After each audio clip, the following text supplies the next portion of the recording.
கேன்சர்ன்றது வந்து ஒரு செல் வந்து மாறுதல் ஏற்படுது. அந்த மாறுதல் வந்து டிஎன்ஏல தான் ஏற்படும் முதல்ல. அப்போ தான் அது ஒரு கேன்சராக மாறும். ஸோ டிஎன்ஏல மாறுதல்னா அதை வந்து ஒரு ஜெனட்டிக் ஆக்சிடென்ட்னு சொல்லலாம். ஜெனட்டிக் ஆக்சிடென்ட்னா அந்த டிஎன்ஏல எங்கேயோ ஒரு பிளவு ஏற்படுது. அந்த பிளவு ஏற்படும் போது அந்த செல் வேகமாக மல்டிப்ளை பண்ண ஆரம்பிக்குது. Uncontrolled and unfunctional. வேலையும் செய்யாது, ஆனால் மல்டிப்ளை ஆகிட்டே போகும். அதுதான் அந்த கேன்சரோட ப்ராப்ளம். அது அந்த இடத்துல மட்டும் இருக்காது, பக்கத்தில் உள்ள உறுப்புகளை பாதிக்கும், அப்புறம் வேற எங்கன்னா பரவியும் போயிடும். அதுதான் கேன்சரோட பேசிக் குவாலிட்டி. ஸோ கேன்சர் ஏன் வருதுங்கிறதுக்கு நிறைய காரணங்கள் இருக்கு. பட் காரணமே இல்லாமல் கூட சில பேருக்கு வரலாம். ஸோ அதை தான் நாங்கள் என்ன சொல்லுவோம்னா, இது வந்து ஒரு ஜெனட்டிக் ஆக்சிடென்ட், யாருக்குனாலும் நிகழலாம். சின்ன குழந்தைகளுக்கு கூட சில நேரம் கேன்சர் வரும். ஸோ அப்போ போய் நம்ம வந்து அது ஏன் அந்த சின்ன குழந்தைக்கு வந்ததுன்னு நம்ம நினைக்க முடியாது. அது ஒரு நிகழ்வு, அது டிஎன்ஏல நடக்குது. அதுக்கு நம்ம என்ன பெஸ்ட் ட்ரீட் பண்ணலாம் அப்படிங்கிறது தான் இப்போ சார் சொன்ன மாதிரி நம்மளுடைய கடமையை நம்ம ஒழுங்காக செய்யணும். அதை ஃபர்ஸ்ட் புரிஞ்சுக்கணும். நம்ம ஃபர்ஸ்ட் நமக்கு இந்த வியாதி வந்துருச்சு அப்படின்னு சொல்லி நம்ம ஏற்றுக்கொள்ளக்கூடிய மனப்பக்குவம் வேணும். அது ரொம்ப கஷ்டம். ஸோ நிறைய பேர்கிட்ட அந்த ஏற்றுக்கொள்ளக்கூடிய மனப்பக்குவம் ஏன் வரலன்னா, இது ஏன் எனக்கு மட்டும் வந்தது அப்படின்னு கேட்பாங்க. நான் ரொம்ப நல்லவன், எனக்கு மட்டும் ஏன் இது வரலாம் அப்படின்னு. அப்படி கிடையாது. இந்த நிகழ்வு அப்படிங்கிறத நம்ம அதை புரிஞ்சுக்கிட்டோம்னா அந்த வியாதியை ஏற்றுக்கொள்ளக்கூடிய மனப்பக்குவம் வருங்கிறது என்னுடைய தாழ்மையான அனுபவம். பேட் நியூஸ்ங்கிறதுக்கு ஒரு தனி மனப்பக்குவம் முதல்ல அதை சொல்றவங்களுக்கே வேணும். ரெண்டாவது, அதை ஏற்றுக்கொள்றவங்களுக்கு ஒரே நேரத்தில் சொல்லிட முடியாது, ஸ்டேஜஸ்ல தான் சொல்ல முடியும். முதல்ல ஒரு ஜஸ்ட் ஒரு ஹிண்ட் மாதிரி கொடுக்கணும்.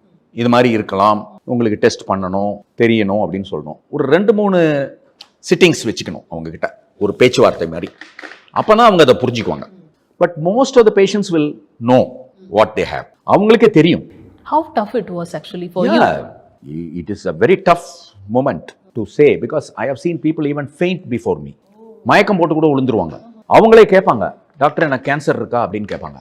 ஆமாம், இது கேன்சர் தான், இப்போ பயாப்சி ப்ரூஃப் வந்துருச்சு அப்படின்னா டொப்புன்னு கீழே விழுந்துருவாங்க. ஸோ அது மாதிரிலாம் ஐ திங்க் சுப்பிரமணியம் சாருக்கும் நிறைய எக்ஸ்பீரியன்ஸ் இருக்கும்னு நினைக்கிறேன். ஸோ அதெல்லாம் ரொம்ப காமன் தான் இதில். பிகாஸ் அவங்களால அதை ஏற்றுக்கொள்ள முடியாது. ஸோ இதெல்லாம் எழுதப்படாத விதிமுறைகள். ஆமாம், கட்டாயம். சிம்டம்ஸ் இருந்தால் கேன்சர்ன்றது that is a misconception. Because எப்பவுமே கேன்சர்ன்றது அது ஒரு தனி டிசீஸாக ஆரம்பிக்காது. இப்போ ஒரு காமன் கோல்டுனா நார்மலாக இருக்கிற ஒரு பர்சன் அடுத்த நாள் கோல்டு வரும், அவ்வளோதான். ஸோ அது ஒரு டிசீஸ், அது ஒரு வைரஸ் வருது, it comes it goes. But கேன்சர்ன்றது ஒரு பாடியில் இருக்கிற ஒரு நார்மல் செல், சார் சொன்ன மாதிரி ஒரு genetic accident. It gets converted, it becomes அது ஒரு ஜெனட்டிக்லி மாடிஃபைட் செல். நம்ம நார்மல் செல் க்ரோத் எல்லாம் it will not follow. So அது பாட்டு வளர்ந்துட்டே போகும், ஒரு இன்ஹிபிஷன் இல்லாமல் வளரும். அந்த சிம்டம் வரத்துக்கு டியூமராக வந்தால் தான் சிம்டம் வரும்.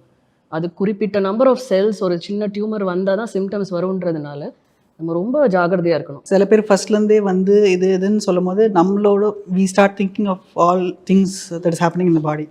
அதே லேட்டாக வந்தவங்க இது வாய்ஸ் பாக்ஸ் சொல்கிறாங்க, சேஞ்ச் இன் வாய்ஸ் சொல்கிறாங்க. ஸ்டேஜ் 1ல் வரவங்களுக்கும் ஸ்டேஜ் 3ல் வரவங்களுக்கு there's a lot of difference. Stage 1ல் ஒரே மொடாலிட்டியில் நாங்கள் ட்ரீட்மெண்ட் கொடுத்து we can cure and they can get back to normal. Stage 3ல் ரொம்ப லேட்டாக வரவங்களுக்கு there's a lot of treatment involved. ப்ரக்னோசிஸ் எப்படின்னு தெரியாது. ஸோ அது ஒரு ப்ராப்ளம். டெய்லி வர்றவங்க கிட்ட அவங்க கொஸ்டின்ஸ் ஆன்சர் பண்ணி தட் இஸ் அகெயின் நம்மளோட பார்த்து போக முடியாது. They change our track also. So கரெக்டாக நம்ம சொல்கிறது அந்த டைமில் ஃபாலோ பண்ணி 1 வீக்கில் வந்தாங்கன்னா we can follow it up and take it forward.